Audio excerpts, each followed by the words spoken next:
Hi guys, it's Arsh Ellahi, and in this video we're going to be going back to one of the first properties that I purchased. So I'm going to be talking you through the whole process as to what I did, why I bought this property, more importantly what's happened to it now. So before we do that, I want to just say a quick hello to all subscribers and watchers. If you haven't already subscribed to the channel, please press the subscribe button and press the notification bell. So let's get straight into it. So I purchased this property. Now, just so you know, I'm in West Bromwich, which is a small part of the West Midlands. And I purchased this property going back to almost like 2003, 2004. So a long time ago. Just to let you know, I don't own it any longer. I actually sold this in 2019. So, and I'll be talking through some of the figures. So here's one of the properties that I purchased, one of my very first buy-to-lets on a road called Monmouth Drive in West Bromwich. I purchased the property back then, I think for the best part of £70,000. And the property itself is a off memory, I think it's a 3-bedroom mid-terrace property. You can see the one with the brown door. It's got all the rubbish outside. I'm not going to go too close because obviously I don't own it any longer. So why did I purchase this property? What made it so attractive to this location? So lots of the questions that I get through come from guys that are looking to get involved in buy-to-lets or also residential investment or investment properties. And the one thing that I always say is look for something that is sustainable. So it's one thing purchasing it, but it's another thing making sure that it's income generating. Now, here's a top tip for anyone that's looking for a buy-to-let or a single let. Now, just behind me here is a primary or junior school. So you can see it's a primary school there. And what I tend to look for when I look for single lets or buy-to-lets is sustainability. So when I was looking in this location, first of all, price was a factor. And then the second of all, I also looked at sustainability, so that if I purchase this property, who's going to rent it from me? Now, I found that in this location, this is quite a popular school within the area, and lots of parents want to try and bring their children here. And in this location as well, there's quite a high demand for mid-terrace properties and also single-let properties. So I thought if I could buy something close to this school, any parent that brings their children and they want their children to go to this school here, I'm going to have a secure tenant now for the best part of 3, 4 or even potentially 5 years. So that's the way that I kind of looked at it and thought, well, that could work really well. I buy a property, I purchased a property, like I said, for the best part of £70,000. Now, off the back of that, I did all the figures based on the fact that a family is going to live in this property. I didn't turn it into a multi-let or anything like that. Family is going to live in the property and they're going to be there for a period of 2, 3, 4, 5 years. So it's not like they're going to be in for 6 months and then they're going to be gone. They're going to be there for a decent period of time. And that's exactly what happened. And as a result of that, we charged in excess of, I think it was £550 a month. And during the period that I had it, I think it was only actually ever vacant twice. So we had families that lived there for quite a long time. I had one family in there that was there for the best part of 7 years.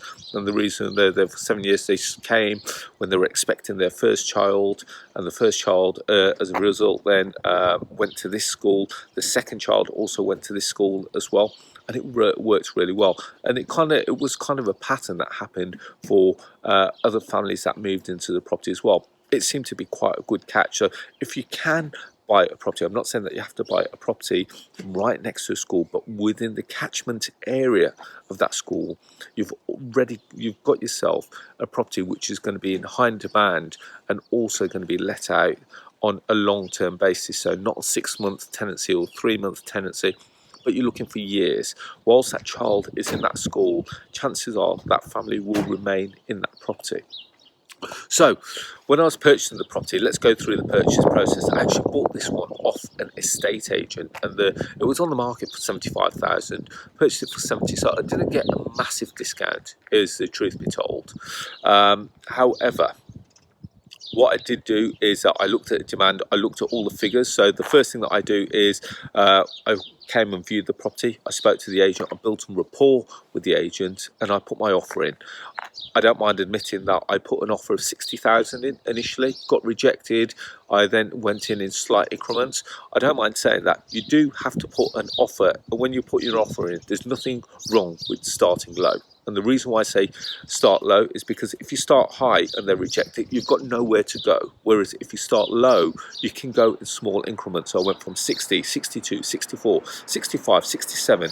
And then we actually ended up at 70. They started at 75, they came down 74, 73. So there was a bit of give and there was a bit of take. And that showed my willingness that I was prepared to come up, they were prepared to come down. And we met not near enough, close enough to the middle.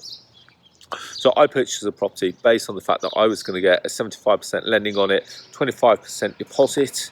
So haven't got my calculator with me, just based on the fact that 25% is 75,000. That's about 15. That's part, let's say £20,000, including stamp duty, including purchase costs. So I put in the best part £20,000. The rest came from the bank. Now, how hard or how easy is it to get lending from a bank? Believe it or not, getting a buy-to-let is quite simple. Lots of people make it more complicated than it actually is. One of the things that you do need to do is get yourself a decent mortgage broker. So when I put my offer in for this property, the first thing that the estate agent says, can you come in, can you come and sit with my mortgage broker? Now that's great if you haven't already got a mortgage broker, because that will basically allow the estate agent to control the transaction from head to toe. So the estate agent is dealing with the seller. He's now also dealing with the buyer, which will be you. And as a result, if they can have some control as to see what's going on with the transaction and the finance throughout that whole process, that will make them a lot more comfortable, which means that when you're dealing with that agent, they'll probably deal with you a lot more if you can show that you're a person that is easy to work with. So I ran with these guys and I said, guys, okay, tell me what you want me to do. They put me in contact with their mortgage broker. I then gave them my solicitor's details. So these are all the things that you will need to have in place. You need to make sure that you've either got a mortgage broker or a solicitor in place. If not, you can use a recommended broker that the estate agents offer you. The thing that they required from me is some photo ID, so that I gave them a copy of my passport, my driving license. As well as that, they wanted to see a bank statement to see the proof of funds, so the 25% deposit plus the stamp duty. Basically what they were asking is, have you got the funds to complete this transaction? If we get you the lending from a mortgage, are you going to have the rest of the funds to purchase this property? So I showed them a bank statement. So they pretty much, you've got to imagine that property investment or purchasing property is like a jigsaw. You've got to make sure that they've got all the pieces and they've got to put it all together to create the complete picture. And hopefully that analogy helps you with it. So I went and looked at the property, I made the offer. Now, that's one part of the jigsaw, the offer. Next thing is making sure that I can follow through. So I've got the offer. Have I sent the solicitor's details? Have I sent the ID? Have I now sat down with the mortgage broker? Has the mortgage broker now confirmed that I'm credit worthy in order for me to purchase this property? On the basis of that, the sales memo then gets created and is then circulated to all the solicitors. Believe it or not, once you've made your offer and you've sat down with the mortgage broker, you don't actually have to do a great deal of work thereafter. You should now start to focus your efforts more so on, okay, I'm now purchasing this property. I may need to respond to some emails from the solicitor, just confirming that you are purchasing the property, and they may need some information about you personally. But other than that, there's not a great deal that you need to do. You need to now start focusing your efforts on, okay, I'm purchasing this property. How am I going to let it out? Who am I going to let it out to? Am I going to self-manage it? Am I going to give it to an agent? And so these are the things that you can be doing in the background, so that once you do complete on the property, it's not sat vacant. If the property is in need of modernisation, you could start to collate, or you could start to get builders to come and put some quotes together, so that the moment that you collect the keys from the estate agent, and believe it or not, that's quite that's always an interesting part. You get a sense of pride or achievement when you collect the keys. And then off the back of that, as soon as you've got the keys, the first thing that you should be doing is either then handing them over to a letting agent. And the one thing that you could do is closer to time of completion, you could get your letting agent to start advertising the property with the owner's consent and with the estate agent's consent. Because the last thing that you want to do is purchase a property and then have it sat there empty for the next month or two whilst the letting agent's trying to find a tenant. Why don't you become proactive and do this through the purchase process? And I've done this time and time again. So the moment that I collect the keys, if the house is ready to let, I literally pick up the keys from here and I give them to the new letting agent, who hopefully will have a tenant in place, so that they then hand them over to the tenant, so that on the day of completion and the day that I now take ownership, I'm now also generating rent. Seems very easy, but lots of people don't do that, believe it or not. They think, oh, well, we'll wait until we've got to purchase it and then we'll decide what to do with it. And that could take a month or two. And you've got to remember, the moment that you collect the keys, you're paying for that property. You're paying the mortgage on that property. And as a result of that, you've got to make sure that this property is now an investment. You've got to make sure that it's generating income from you, for you from day one. So there we have it, guys. So just so that's the purchase process, and then going forward, obviously the letting process, making sure that you've got the right people in place so that the property will not only be tenanted, but will be tenanted with the right people and managed correctly, so that you're not having to keep running back, deal with issues, tenancies, eviction notices, and damages, and all that kind of stuff. You want to make sure that the people that you're in there are going to be treating it like their own home. So fast forward, this property is treating me really well. So why did I sell it? And the reason being is that one of the estate agents actually put a letter through the door, and the tenant called me and says, "Arsh, you've got a letter here."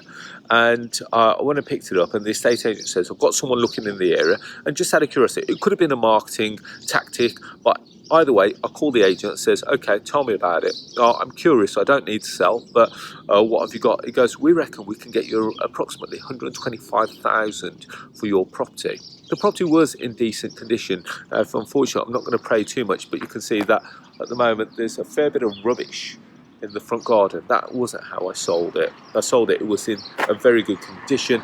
Just actually had a new boiler put in before we sold it. And I said, okay, if you can get me 125,000, I'm prepared to sell.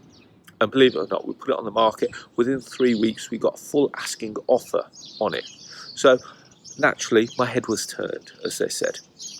So I purchased it for 75. Purchased it for 70. Purchased it for 70, and based off the factor that we sold it for 125,000, in between that whole period we're generating a rent of £550 a month, and it worked extremely well. And this is what your property investments should be looking at.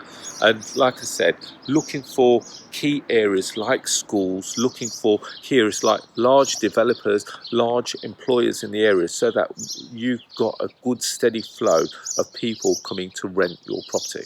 So guys, hopefully you've enjoyed that video. Just short, sharp video, just to get you into property investment. As always, if you did like the video, please press subscribe, please press the like and hit the notification bell. If you like more free content and you want to connect with me further, you can do so. So I release a podcast every Tuesday. It's called The Property Rebel. You can find me on all podcast platforms, which includes Spotify, Apple Podcasts, Google Podcasts, Stitcher. That's just to name a few.